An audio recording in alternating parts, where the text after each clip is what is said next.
Today's video is sponsored by Hit Point Press and their new Kickstarter, Scroungecraft, a jigsaw puzzle series. Alright guys, Jameson and Alex here. Today we're going to be talking about the Leyline Magic Wizard from Humblewood Tales. Yeah. If you're new to the channel or the series, what we're going to do is go through all the abilities gained in the subclass. Then we're going to rate the roleplay, combat, and synergy based on how the abilities gained improve on the base class abilities. Don't forget to like, comment, and subscribe to be entered in our D&D Beyond Players Bundle giveaway. Free stuff is wonderful. That being said, let's get right to it. Okay, so you're going to have your natural attunement, which is going to sound very similar to Circle of the Land Druid. Yeah, similar. Put it very close anyway. So each day when you prepare your spells in a natural setting, you may also attune yourself to the energy of a nearby ley line to gain additional spells. When you do, consult the list from the Leyline spells table that matches the environment in which you prepared your spells. You can only be attuned to one ley line at a time. While attuned to a ley line, you gain access to any spells on your current list of Leyline spells for which you meet the level requirement. For as long as you are attuned to a ley line, you always have these spells prepared, and they don't count against the number of spells you prepare each day. Leyline spells are not copied into your spellbook. If you gain access to a spell that doesn't appear on a wizard spell list, the spell is nonetheless a wizard spell for you. There are 7 different ley lines that are all different, environmental biomes of such. And you're going to get 5 different spells, one at level 1, 1 at 3, 1 at 5, 1 at 7, and 1 at 9, each for the corresponding environment. Yes, so we'll kind of put those up on screen if we haven't already. It's Arctic, Coast, Desert, Forest, Grassland, Mountain, and Swamp. And there are some new spells on there, but there's so much going on, we're just going to move on. Level 2, as well, we still get Thrum of the Land. You learn to channel energy from the ley line to supplement your spells. Whenever you are in an environment that matches a ley line to which you are attuned, you can apply one of the following benefits to any ley line spell you cast, chosen when you cast the spell. You get a bonus of +2 to attack rolls made. You get a bonus of +1 to your spell save DC for the spell. Or you have advantage on Constitution saving throws you make to maintain concentration, and you can concentrate on the spell for up to twice its normal duration. And then at level 14, you can apply one of these benefits to a single spell of 6th level or higher when you cast it, so long as you are in an environment that matches a ley line to which you are attuned. You can't use this feature again until you complete a long rest. So, as long as you're in your attuned environment, you get the bonuses, and then eventually, as you get higher level, you get a little bit more control for higher level spells to do it. Yeah, that's right. Next up at level 6 is Biorhythm. As long as you are attuned to a ley line, whenever you use your Arcane Recovery feature to regain expended spell slots, you also regain 1d8 hit point for each spell slot you recover. Additionally, when you complete a short rest in a natural setting, you can attune yourself to a different ley line, following the rules from your natural attunement feature. Level 10, we get Natural Disruption. Oh boy. This thing. You can channel energy from your ley line to disrupt others' magic.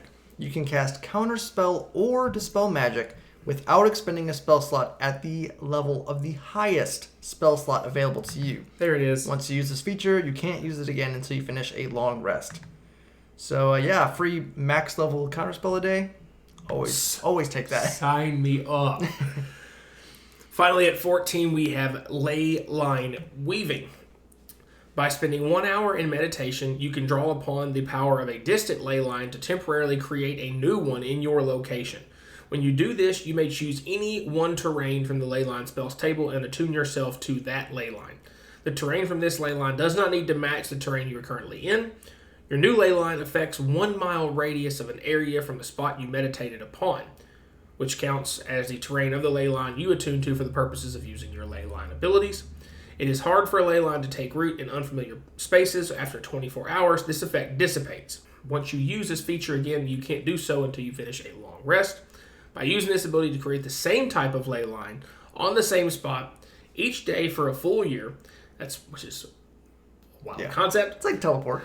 Yeah. Teleportation circle. This is true. You can cause the effect to become permanent. This will forever alter the natural landscape within the zone you created, and you choose whether the environment within the zone matches your new ley line or combines the features of its terrains with those naturally present. Yeah, you can get some really weird stuff if you I'm just imagine like hybrid. I was like you're inside a mountain. Swamp desert. Yeah, it's like all of a sudden now there's a swamp in a mountain. Like, where does the water come from? Yeah, right. Yeah. Where's the sun that's growing these trees in here? Don't worry about it. All right, so those are all the abilities gained in the subclass. So we'll just move right on into the rating portion of the video. First up is the roleplay asterisk, as always. Talking about roleplay, we're talking about interacting with the world around you, interacting with NPCs, non-combat scenarios, avoiding combat, basically things outside of the initiative order. Not talking about your class fantasy, history, lore, background. That's on you as a player. We can't rate you, but we can rate the abilities gained in the subclass and how that might improve your potential in those role play scenarios. You just like whap. Just give you like a finger flick to the base of the top. Yeah, it's a great time. So, all that being said, looking at the roleplay side of things with this wizard, you have some interesting potential with the spells. The only concern, I would say, with this is it is relatively random until you can create the zone for sure, because you have to be in the zone that you're attuned to get some of the extra bonuses. Right. So if you're, attuned to swamp because you want those swamp spells, but you're in the desert, for example, like I said earlier, you're not going to be able to get certain bonuses to those spells. And certain of these, even if you leave them, are readily available in a lot of settings. Like if you left a grassland, there's still a good shot later the same day you could be in a different grasslands. Right. Or forest, or if you leave the coast, go inland and come back out to the coast, you'll be back in it. But some of the more specific ones, like the Arctic, right, or a swamp, or a desert, some of the more specific stuff, if you leave that area, the chances of you finding another biome just like that may not be so much. Right. Another thing too is it doesn't have urban, so if you're like in a town or something, it's gray area. In purposes of like in the DM's book and stuff, they count urban for like monsters you might encounter in urban areas or whatever. So, but if you have a town in a mountain setting, then it's like so I'm like DM. It has to be just a major city that's like not near anything specific that would have a hard time, because if it's like it'd be like grassland though, right? Or desert, because like if the city at all is on the water, then guess what? It's coastal. Yeah, right. So there's kind of some gray area. There's some gray area that you'd work with, because I definitely wouldn't completely. You wouldn't want to, as a DM, you wouldn't want to completely hose your wizard from being able to do the whole meat of what they're supposed to do. Right. And then some of the other stuff that's a little bit more niche, of course. I mean, there's a little bit of indirect help with the free counter spell a day. It's going to save a spell slot. And some healing, spell slots for your party with the arcane recovery, giving you some extra health as well. So, and there are some very good RP spells in the different biomes, but again, it's kind of outside of your control early on. Yeah, well, I mean, you could take it if you just really wanted those spells for a certain circumstance. You're just not going to be able to get some of the bonuses to those. This is true. So, and if you're not in combat or something, it might not really be as important. You're just like, I need this specific spell, so let me attune. Yeah, so especially if it's one you don't normally have access to. Because there are a few non-wizard spells on that list. Right, for sure. And then the capstone is there's some niche potential with that, being able to turn, an area. But again, if you're not, spending it for every single day for a year. Yeah, I mean that's like incredibly super niche for that part of it. But there's, maybe some potential with that. I'm just trying to think in what setting could you legitimately be able to spend an hour every day for a whole year, like in an actual campaign? It'd have to be like a time skip in your campaign, or something where whatever. Some people do that, and it could be really cool if you work with your DM for a planned time skip, like some pause in the middle of your campaign. You went from levels, 10 to 15, and there's like some planned 4-year time skip. Sure. And your group is called upon again to further vanquish I know some groups that will do that kind of thing. Yeah. So it's definitely possible, but a little bit more on the niche side. We've had a time skip in our campaign lately. Goodness. Anyways. So roleplay, we went with a 3 out of 5. We did. Some interesting options, but they can be really incredibly niche and dependent on, locations of campaigns. Yep.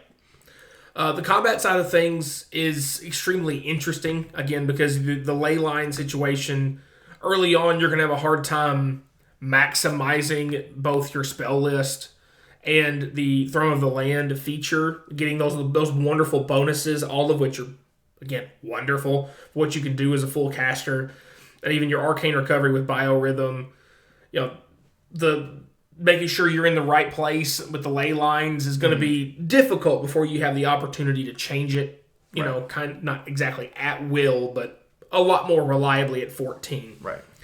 Of course, the thing that immediately made me was like, now wait a minute, did I read that right twice?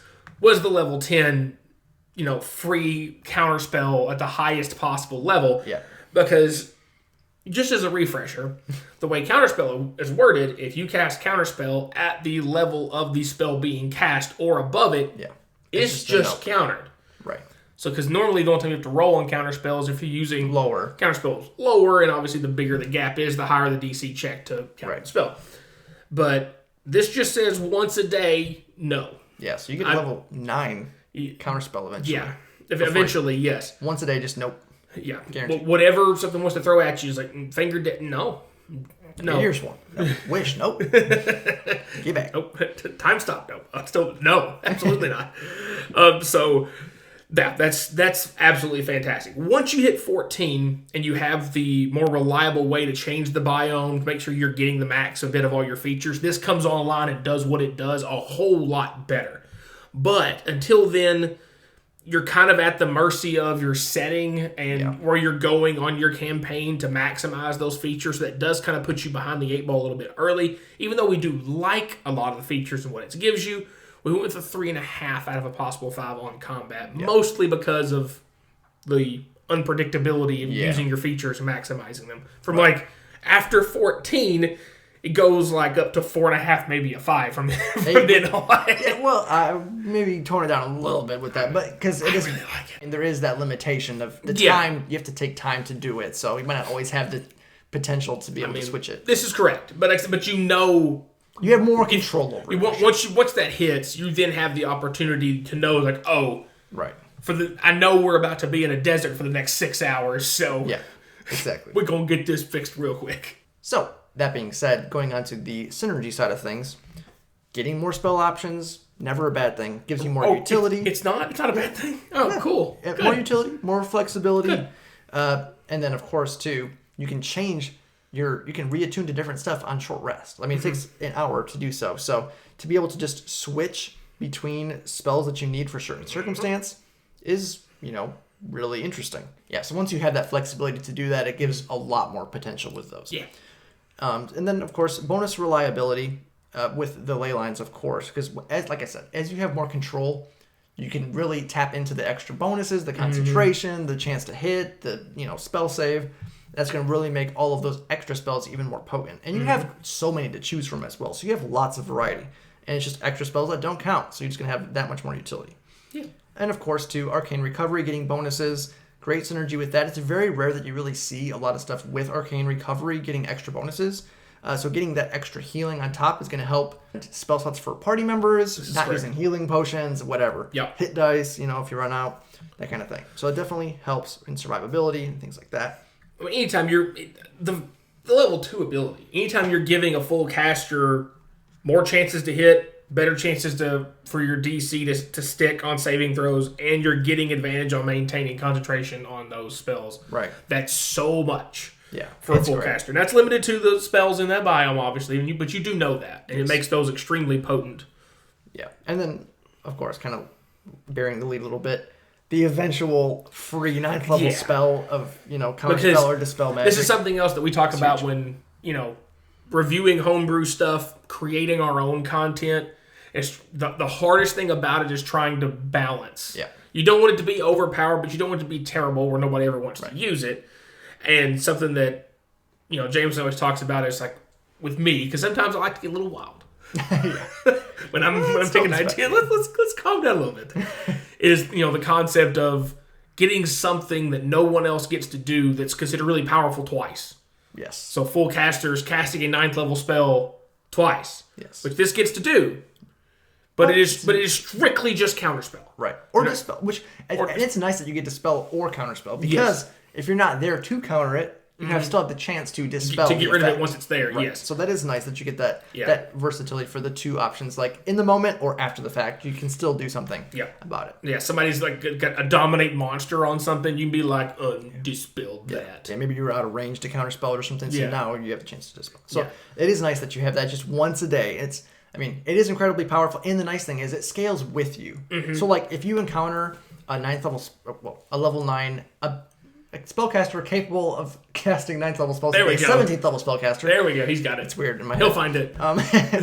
If you're at level 14 and they cast a 9th level spell, you're not going to get the guaranteed counter. No, so but you're going to get a better counter than what you can normally cast otherwise. And it's free. For free. So that is nice. Yes. That it does scale, which is incredibly... Which was one of our pet peeves of stuff, is we want to see more abilities that scale with the players. And we've seen a lot more recently. A lot more stuff, which is great. I love both with our homebrew stuff that we've been doing and the newer stuff that Wizards themselves have brought out. Yes. A lot more stuff that scales off proficiency bonus and off your modifiers and stuff like that, instead of just like once per rest. Yeah.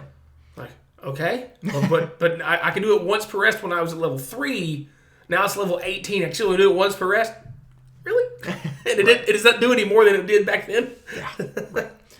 So, all that being said, we went with a 4.5 out of 5 in the synergy. Yeah, Great things are just going to help you be more wizardy. It's rare that we have a bigger jump, like where the synergy as a whole, like point or more ahead of the other categories. But this is one of those situations where the potency of both the RP and the combat side of things is held behind the limitations of there. But all of what it gives you is so very wizard in all of the best ways that even its limitations are not really held back all that much by what it's giving you. Right. Yeah, definitely really interesting with the way it works together with what your base class does. It's really nice. So, that being said, that's going to be it for today, guys. If you enjoyed the video, don't forget to like, subscribe, hit the bell notification so you know when our new videos are coming out. Check out our sponsors in the link down below. Yes. And as always, thanks for watching. Scroungecraft is now on Kickstarter, a brand new series of high-quality jigsaw puzzles featuring fantasy artwork from some of the top world artists. These puzzles feature stunning artwork from some of the world's top artists, including artists who have worked with Blizzard, Dungeons & Dragons, Lucasfilms, and more. You don't want to miss out on these. These 4 puzzles are available as a limited run, and once they're gone, they're gone. So don't miss out. Jump on the Kickstarter and back it today. Link in the description down below.